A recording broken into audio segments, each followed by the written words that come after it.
Thank you for joining us today on the Satori Show, featuring Amy Satori, your interpreter for pain, pets, and people past. When listening to Amy, you never know what you're going to get, but it's always a treat.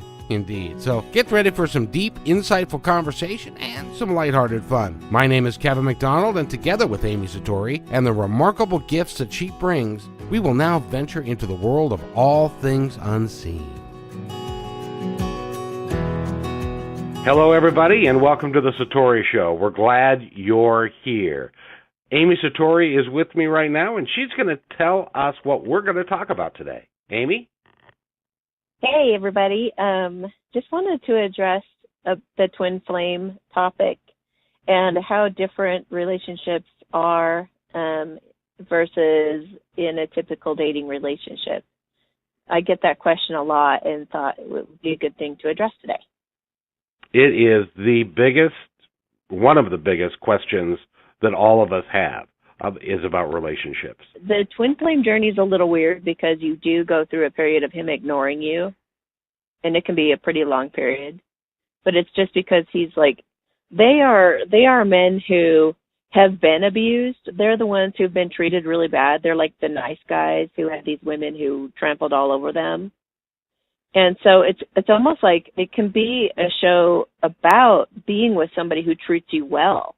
Like, it doesn't have to be about women necessarily, but more like standing in your power and be independent, more that type of message, because it's like these divine masculines, they have been mistreated for a long time, and they're kind of used to it, and they're really shy about getting into something with somebody who's actually really good for them. Because it just really scares them. They're thinking, okay, so if I've been this hurt by people that are jerks, what's going to happen when I get hurt by this other one? And it's hard for them to let their guard down. So they reject and push away the divine feminine for some time, and they do a lot of maturing and growing up on their own before they finally actually come into what's called union. So I think it should be like speaking to both sexes. But being like, because some of the masculine, like my masculine right now, he's in a relationship, but it's not a healthy one. So he has to do his own, and many of the masculines are in the same, they're just about to break up with them as a collective, but they are in the same boat where they're with these like Jezebels, these women who totally use and abuse them, or are totally manipulating them and hiding who they really are. And this is the time for them to break that pattern. Both sexes. And I just want to tell you something too, or talk about this aspect of what we just said too, is that the romantic comedies, if you'll notice, if you've watched them as much as I have, which I've watched them religiously for quite some time, they start repeating the story. And the masculine is usually portrayed as the woman, actually. They're usually opposite sexes. So it's like the woman does not recognize the masculine right away.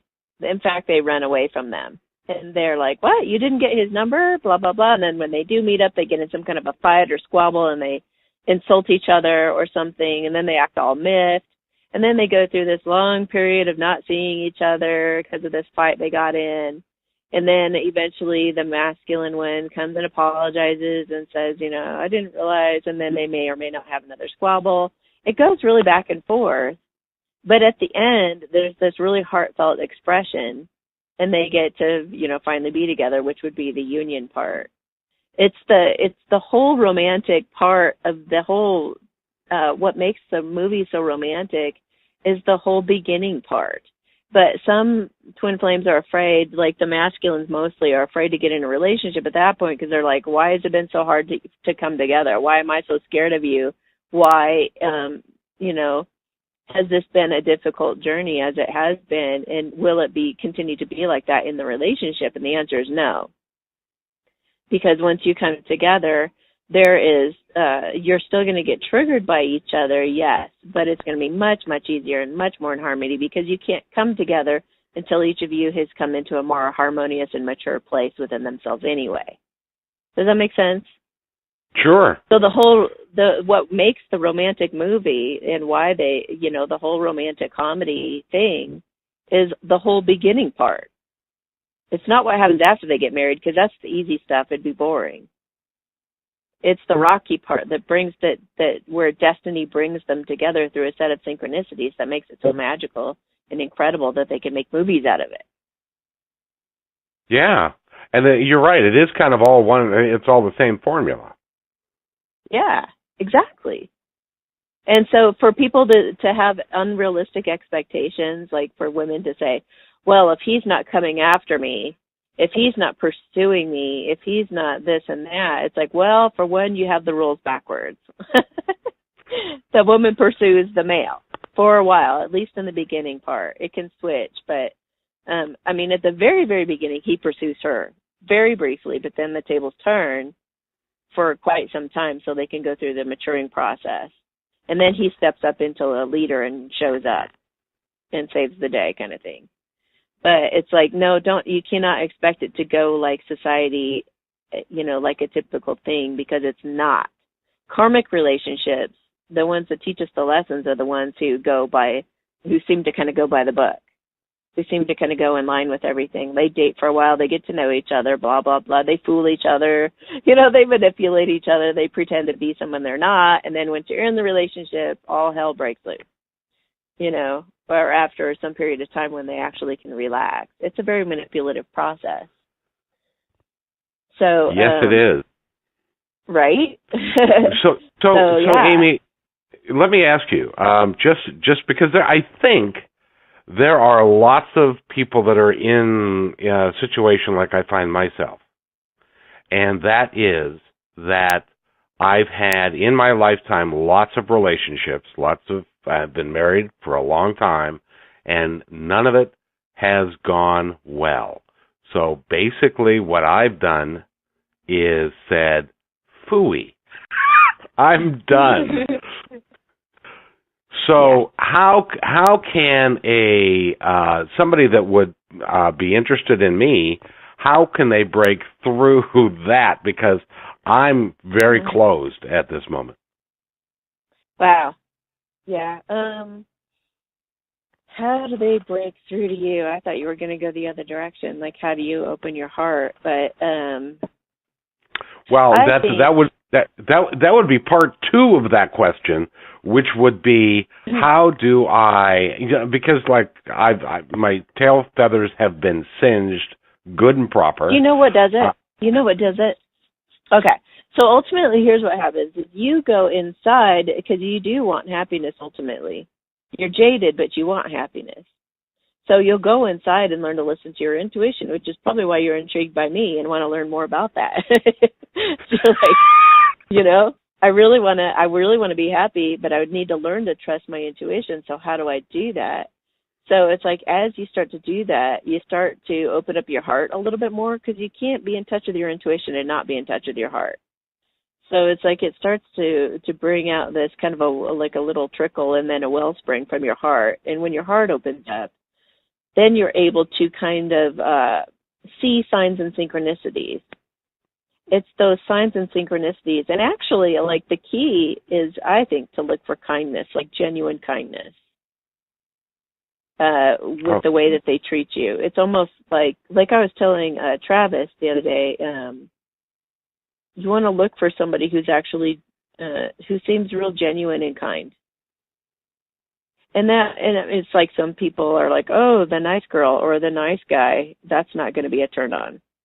But it takes it to a whole other level of intimacy. When you have that kind of trust and the compassion and the kindness, it can actually be lit on fire. If it's a twin flame, the passion is unbelievable, because the feelings are really deep. It's more intimate.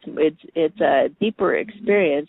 And the whole thing about them is they're very magnetic anyway. They're drawn to each other no matter what happens in their lives. It's like a constant pull. So you can imagine what the sex would be like with that person. It's interesting you say that, because, most of the time, and most of the romantic relationships I have been involved in, including my marriage of 24 years, by the way, were superficial.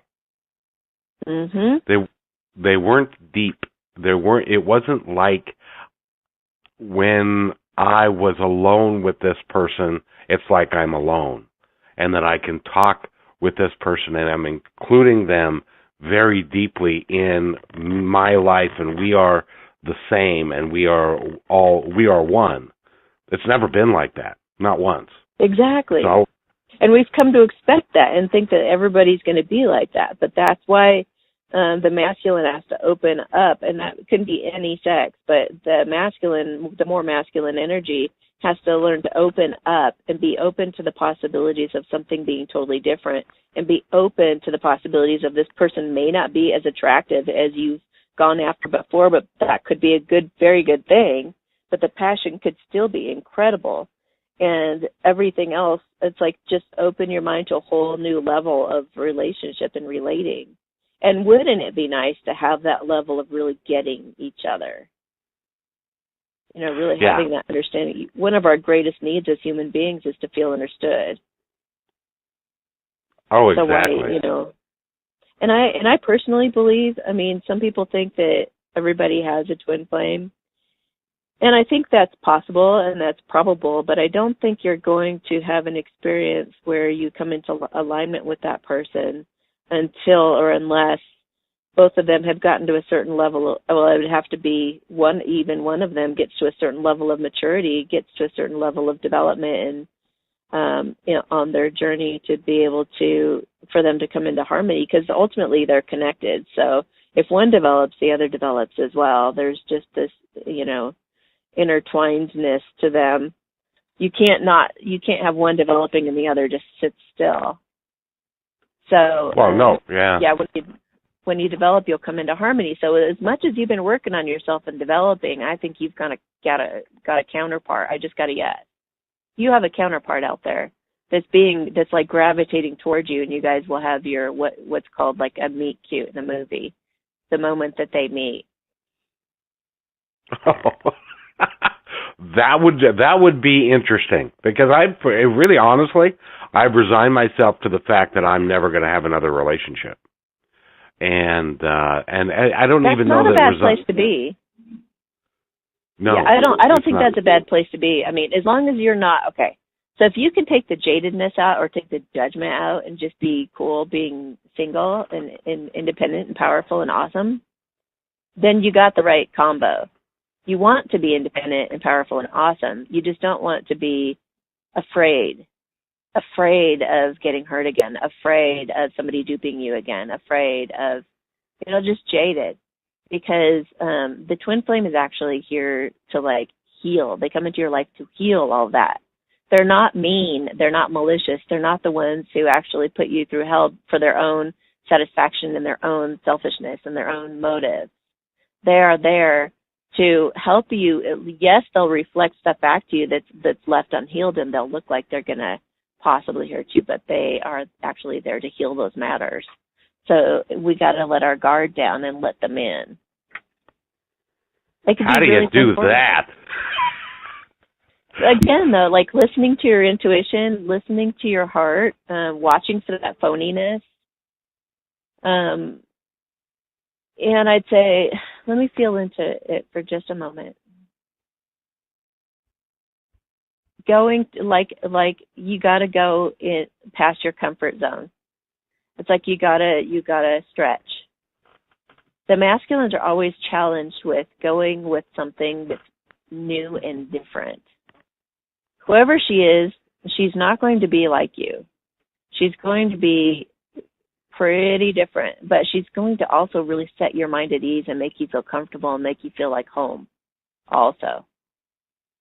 So it will stretch you outside of what you've known your world to be and what you've known your existence to be so far. She'll challenge the way that you look at everything, probably. So, wow.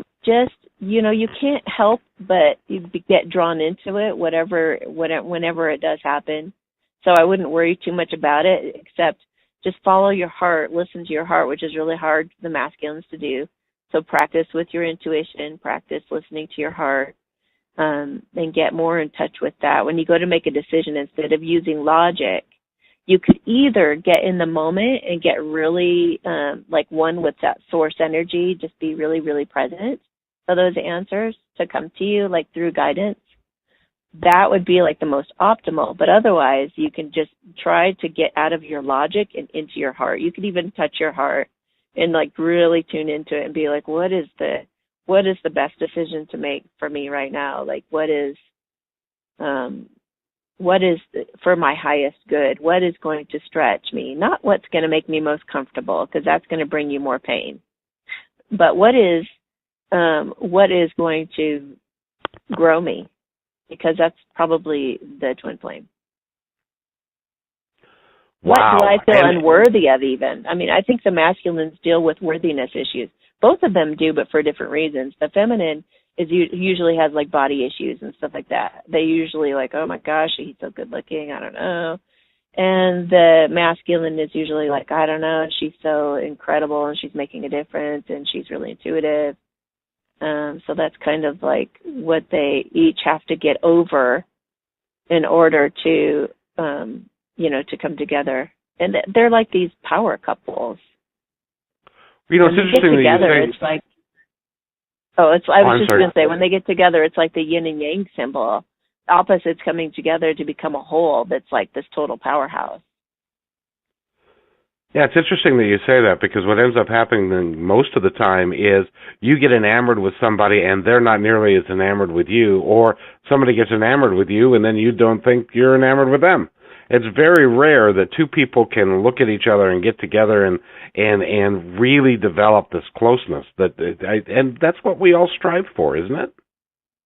Yeah, it's very true. And I'm glad you mentioned that, because a lot of the times the way that the masculine runs and even sometimes rejects the feminine, she always feels like, or has to deal with the feeling of abandonment. That's her biggest issue.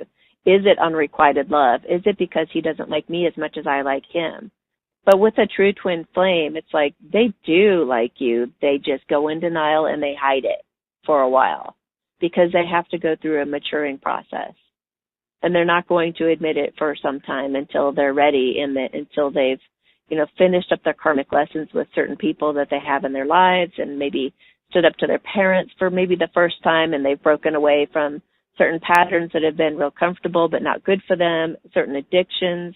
They have to get over certain things, and then it's like they have an epiphany or a realization, oh my gosh, just like in the movies, they have this epiphany or realization, oh my God, I love her. And she is, so he, just like in the movies, they go through denial. I don't like her. I don't, blah, blah, blah, blah. But then all of a sudden it hits them like a ton of bricks. Sometimes they know, I don't know. Usually the feminine knows right off the bat. The masculine takes warming up. And usually the feminine is the one who gets all of these incredible intuitive synchronicities and messages for quite some time before the masculine even opens his heart up to even see them. But once he does, though, it hits, and it could hit real hard. And then he comes forward with his heart and communicates. He finally, tells her how he feels. Amy, even if none of that is true, it surely is something to look forward to. Well, and it's really, you would not even believe the community that I'm tapped into, and there's like probably, 5,000 to 8,000 people that are all experiencing this and are all on the same wave right now and all experiencing the same thing. So it's kind of crazy how it all lines up with the movies, and it all is lining up with real life, and all of these things are just like, they seem to be like on a predestined pattern. And it's all to teach us self-love and unconditional love for ourselves and for others. So that's why, like, when I'm helping these female twin flames, I help them both on both sides. But when I'm helping the females or the feminines, I should say, because I work with gay couples and I work with, the ones, I have a lot of feminine, masculine feminines, and vice versa. But anyway, when I'm helping the feminines, and the masculines for that matter, but more with the feminines, I really focus on them, like coming into their power and feeling like they, like doing the work on themselves to face their inner demons and their fears and these stories, like if they've been cheated on or felt abandoned in the past and whatnot, work on those issues now before you're with him, because so you don't get as triggered, or is, try to heal what you can before you come into the relationship. And it's going to bring you into harmony. And they're going to keep putting you through like painful experiences, or little mini painful experiences for a while through your masculine, usually to kind of get you ready. And it's like on the other side, he's doing his magic. He's really actually trying to help, and he's getting her kind of just ready, getting her ready. And she's doing the same for him by kind of pushing him in some ways and triggering him in some ways that kind of start to grow him and help him to become more confident, more empowered, step into like go from like, if you know tarot, it's like going from the page to the king, going from an immature outlook on life to a much more mature and powerful outlook, and saying, I am worthy of this kind of love, and I am going to express myself, and I am going to come forward. And like we work on the feminine's expectations of what that should look like as well, and eliminating those expectations, and just going with the flow of how it unfolds naturally.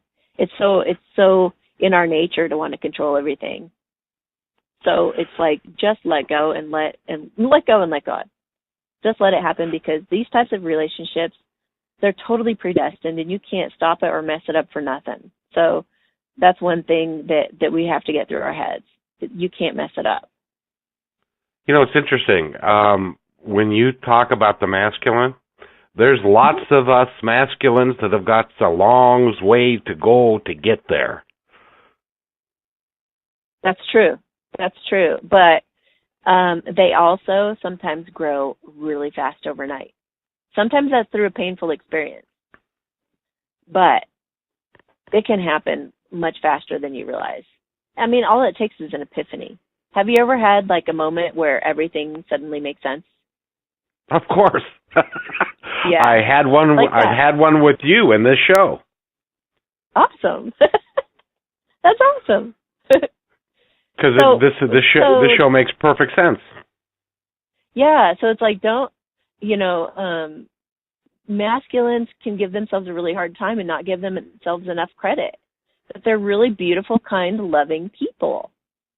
They really are extraordinary. Yes, they've been the bad guy sometimes, or made decisions that hurt somebody or whatever, blah, blah, blah. Everybody has. All of us have. Okay, get over yourselves. It's like, that doesn't make you unworthy of an incredible kind of love. That's kind of ridiculous. It's so martyr. It's so victim. So, and we all do it in our different way, And it's the thing that holds us back from really being able to make an impact in this world. Because when you get with somebody incredible like this, think of the power you guys have to make a difference. I mean, it's not just about this cute little romantic love, really. It's about helping the planet ascend. It's about helping humanity raise to another level, raise to another vibration. Let's not be selfish here. Really, it's not about us. It's not about this cutesy little, like, smiley little romantic. It's not like that. Although those feelings are there, it's like, let's get together and get on mission already. It's about being a power couple and being able to reach your passion together, because your passion is one. And have each other's back and get each other and let each other be different, but support each other in being different. Because it's like, you're also doing that for yourself. You're taking all the aspects of yourself, which is your twin, and you're saying, I love it all. I love that this person's not like me. And I love that they are that expression of me, and I'm this expression of me. And together we're just an awesome expression of all of it. You know what I mean? Wow. Oh, absolutely. Absolutely. Then that is like, something that we all look forward to. Yeah. And the more we grow and develop as people, the closer we come to that union with that person.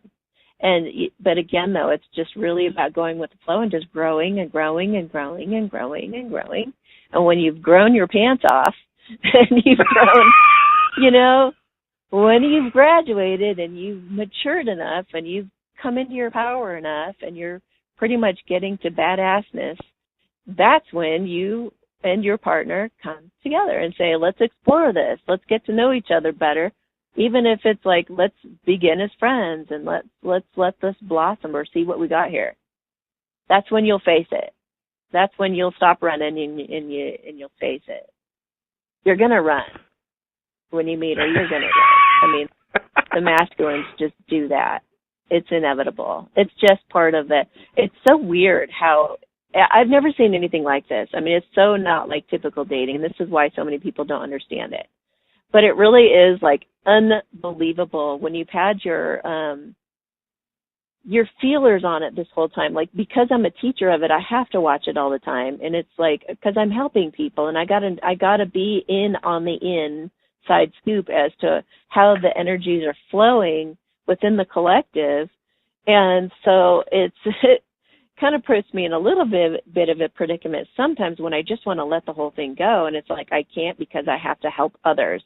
But what's fascinating about the whole thing is everybody goes through it. And I've even met twin flames who come in here or either side, masculine or feminine, who come in here and they didn't even know about this journey.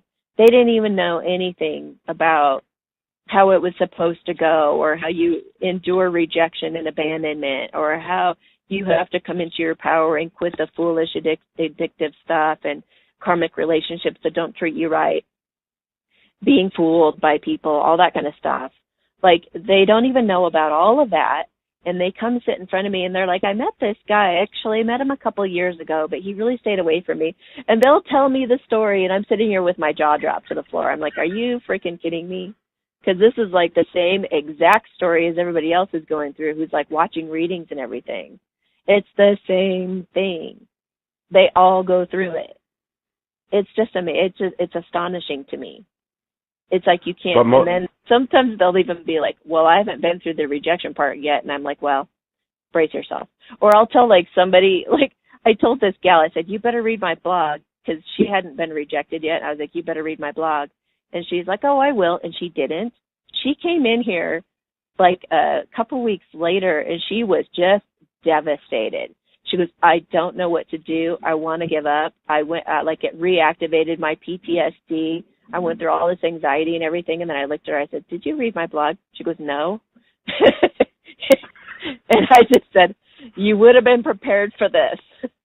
You would have known just what to do. You would have been able to, go through this exercise, and you would have gone through it with a lot less like self-defeating, self-sabotaging thoughts, or you wouldn't have you wouldn't have beat yourself up so bad. It wouldn't have been as harsh.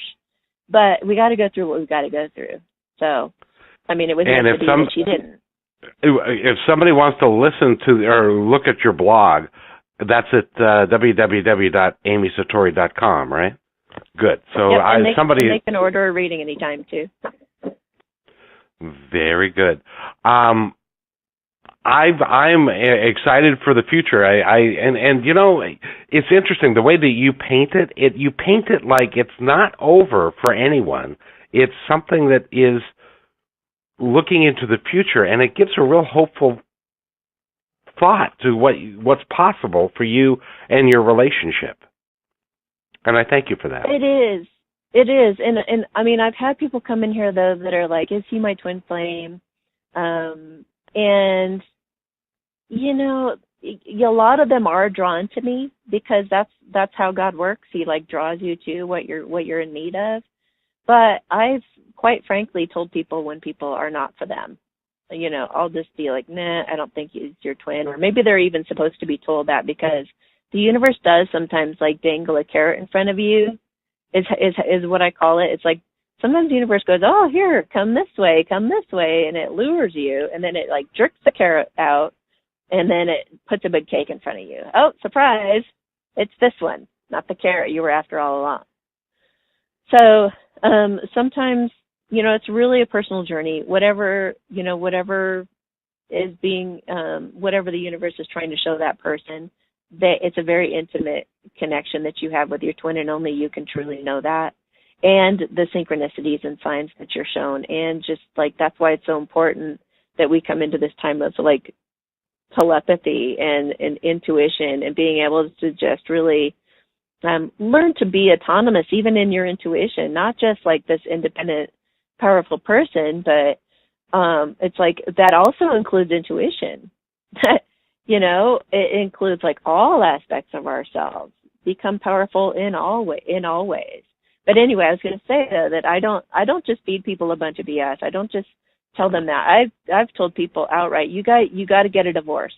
If let's say that you have two people who are married and they're both miserable and they think that they're twin flames, it's like, if you're at a stalemate and you think that it would be impossible for that other person to leave their partner, so you stay in your marriage, guess what the other person's doing? They're a mirror for each other.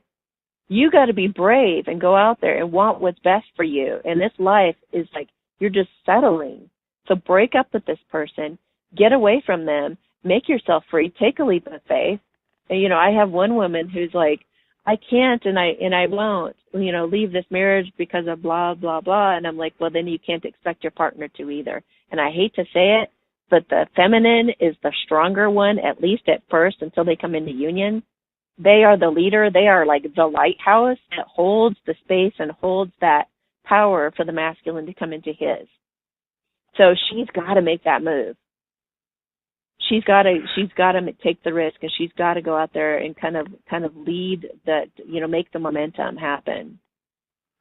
Well, that's interesting, because that's something that most women have been bred into, that they never do that they are the ones who are supposed to be demure, and they're supposed to wait, and they're supposed to sit there and look pretty and wait for the guy to come over and say something. But most women do not understand the emotional turmoil that a man goes through before he asks you to dance or asks you out, or because of the rejection issue, and I've been rejected before, and I'm not good looking enough, and all those stories that you tell yourself that run through your head, and women just get to sit there and look pretty and wait for somebody to come. And you're telling me that that's not the way it should be. Absolutely. Like, that's just so true. That's just so true. So what you're advocating, Amy, is to change everything about the dynamics that currently exist about a male-female relationships and the different roles that the masculine has and the different role that the female has. You're shaking this all up and saying that we have to get into a more mature way of looking at it, and then each individual becomes more mature, and they can come together then. Is that kind of what I'm hearing? Yeah, it's almost like they are putting together like a new template for the new earth.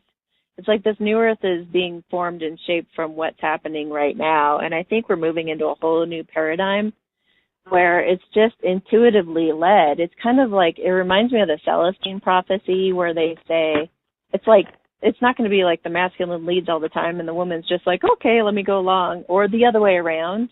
It's going to be more intuitively led in the future, where whichever one is more tapped into their intuitive promptings at that moment, they are going to be the ones who kind of lead in that moment. Does that make sense? Yep. Okay. Have you seen that movie, The Celestine Prophecy? I don't think so. Okay. Well, it's kind of like, it's not a power struggle or somebody trying to control the other person. It's more just like who, you know, it's kind of like deer. It makes me think of like deer are very intuitive. They're very in the moment. They just, you know, they'll raise their head if there's danger. So it's like whichever partner raises its head right at that moment, that's the one to listen to. Obviously, right? Makes sense by nature. Right. Like the first deer to raise its head and starts running, everybody runs. So in a relationship, it can work like that, to where whoever raises their head and says blah, blah, blah, the other person says, yes, let's go with that intuitive prompting. Instead of, oh, well, he always calls the shots, or she always calls the shots, and I just do what he or she says. See, so but we're creating a whole other thing. Yeah, because that really is not a healthy relationship. If you are not an active participant, and you are listening to, and to be fair, sometimes that can cause conflict until you reach a resolution together, but you're giving away your power if you are being oh, I'll just do whatever he wants or I do whatever she wants. It's like that old saying, if I do it, and the man might say, if I do what I'm told, sometimes I get to do what I want. But that's not healthy for an ongoing relationship that works. Yeah, well, we're here to co-create. We're here to express. And this is like going to a whole different level with this whole thing, but I'm really taking it to this totally different place right now. But the Earth is kind of like an experiment where like all these galactic beings are watching us. We have an audience. They're watching every little decision that we make. They're fascinated. We're like the best TV show there is to watch because we can be so devastated and we can spring right back up to love again. And we can be so angry, but yet we can totally forgive the next second. So they're fascinated by us because most of them are either totally mean or horrible and vicious or totally loving. And so they're just totally fascinated on the edge of their seats tuning into this Earth channel. And it's just every little decision that we make where we become more empowered and we want to do what's right and we stand up for, like any woman who stands up to an abusive partner, or any man says, no, that doesn't feel right for me, or whatever it is that's happening. If they're doing it, like stepping into their power, then they're affecting the entire collective of everybody. It's like in Ho'oponopono, they talk about one person just makes the slightest shift and it brings everybody up a little bit. So as we decide to do like the quote unquote right thing or what's best for us, then we're lifting up everybody. Isn't that amazing? And Yep. Like all these galactic beings are like, holy crap, did you see that, that huge wave that was just created by that one person coming into their power? It like radiates out and lifts everybody up just a little bit. And you've just helped probably 100 other people do the same thing. And if we're all doing that, if we're all trying to come more into our power like that, just think of the difference we can make. Oh, and that is part of the collective of why we're here. But it's all about energy, getting back to energy. It's all about raising our vibration and living lives more authentically and better and more real. Mhm. Mhm. Yes. Well, right. we Amy, I think we need to wrap up this podcast because it's getting long. But again, if you want to talk to Amy, you can call her at 817-219-8831. You can go to www.amysatori.com and tell your friends about this podcast. This was a good one. I think you'll enjoy it, or they'll enjoy it as well, about relationships and what's coming for you. And if you want to find out more about your twin flame and who you're destined to be with, call Amy. She has an insight. 817-219-8831. Amy, any last things you'd like to say?